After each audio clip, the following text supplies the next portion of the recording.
That's thrown school districts into disarray. The El Paso School Board is now considering parting ways with the person whose job is to provide steady leadership. On Thursday, board members are expected to vote on a voluntary separation with Superintendent Juan Cabrera.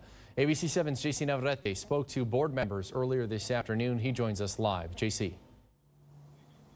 Eric, Saul, Steph, good evening. Now, at issue is a lawsuit that Superintendent Juan Cabrera faces in California, and we're going to be looking into whether or not he violated any agreements he has with EPISD. That's what that lawsuit is looking into. Now, Cabrera says he did nothing wrong. I spoke to board members earlier this afternoon. Here's what they told me. I want to get through this. Whatever the outcome is, we need to move forward, and I want this to be a district of transparency. District Trustee Josh Acevedo tells me trustees questioned Superintendent Juan Cabrera after a lawsuit filed in California alleged wrongdoing by Cabrera as he consulted a charter school company in East Texas. I did everything that I could to shine light on it because I thought it was serious last year.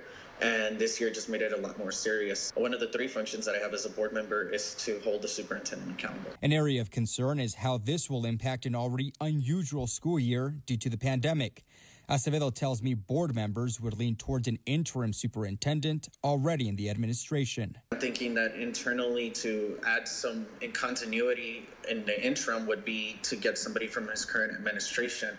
That way, during a pandemic, we're going to have that leadership continue. Acevedo tells me if the district parts ways with Cabrera, he'd like his replacement to be someone from this community. Finding somebody that's going to be from El Paso and that's going to hold a doctorate, I think that's really important to me. A lot of these companies that are hired for search firms, they just recycled candidates, and they went and they messed up one community and they're coming to their next community to mess it up. District 6 trustee Freddy Clayo-Avalos tells me board members should respect Cabrera's decision to resign if he chooses to do that on Thursday. This isn't a termination. This is something that the superintendent is doing on his own.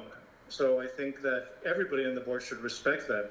We should allow him to have what he wants, which appears to be a departure if he's going to turn in a resignation. Again, a lot to unpack here, but this meeting will be scheduled for Thursday morning. We'll, of course, be keeping a very close eye on it and bring you any and all developments on air and online at kvia.com. For now, reporting live in East El Paso, JC Navarrete, ABC 7.